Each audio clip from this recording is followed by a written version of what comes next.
धीर नगर के राजवीर की जिंदगी मेहनत और माटी से चिपकी थी। एक दिन तेज हाथ में उसकी गीली मिट्टी से निकली सब्जियों पर एक हंगामा खड़ा हो गया। भैया ये मोल तूफान का है क्या, इतना ज्यादा? भाई सिर्फ मोल नहीं है, हर सब्जी की पीठ पीछे एक कहानी है। धूप छांव, बीज की फिक्र, खेत की रकम, सबका हिसाब है। लेकिन भैया ये हिसाब हम जैसे छोटे लोगों के बस का नहीं। आपकी बात में दम है, लेकिन खेत की लागत, किराना, परिवार का पेट, हर चीज बढ़ गई है। इस मोल पर भी आजकल हाथ डालना मुश्किल हो गया।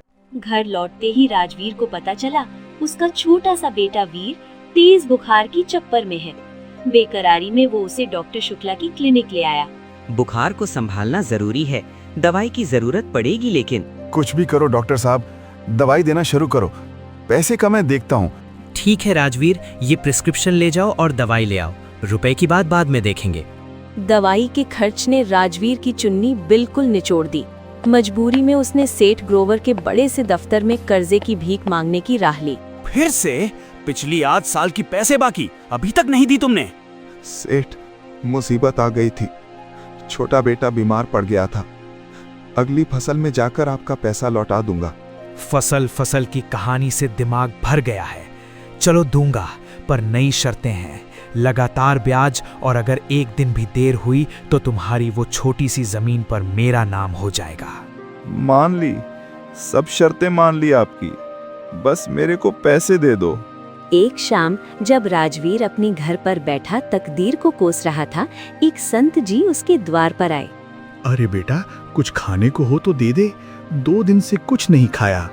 प्रभु, मेरे पास तो बस कुछ बचे हुए चावल हैं, ये स्वीकार करो।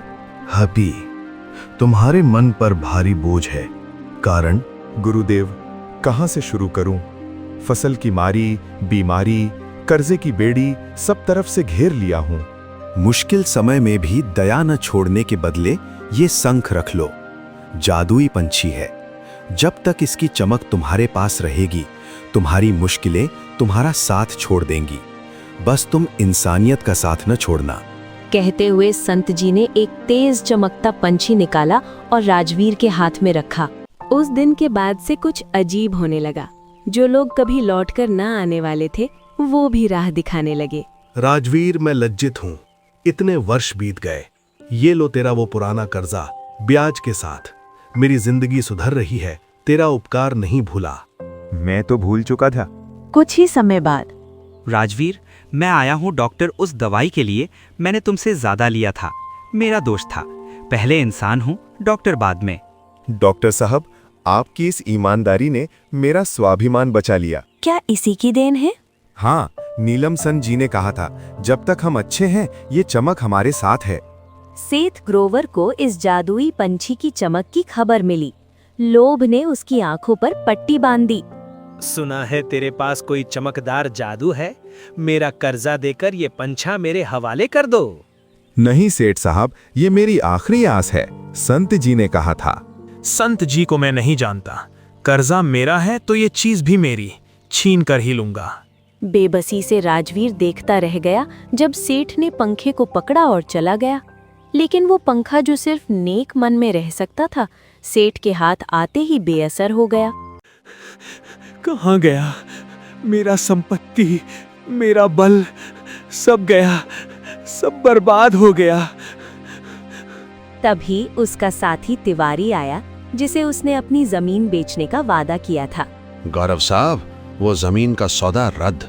मुझे अब कोई लाभ नजर नहीं आ रहा। मेरा आधा पैसा अभी वापस करो। सब खत्म, सब लुट गया। मेरे अपने लोभ ने मुझको ही खा लिया। वही चमकता पंछा फिर से उड़ता हो। उसी रात संत जी फिर से दृष्टिगोचर हुए। समझ गया गुरुदेव, असली जादू किसी चीज में नहीं, बल्कि अपने कर्म में है। अब मैं इसकी रोशनी से सिर्फ सहायता का काम करूंगा। और उस दिन के बाद राजवीर कभी भी अपनी मेहनत या उस चमक पर गर्व नहीं किया। वो जानता था कि असली संपत्ति वो है जो संकट में भी किसी की मदद के लिए हाथ बढ़ाए। जादुई पंछा तो बस एक प्रतीक था, असली चमक तो उसके अपने नेक इरादे में थी।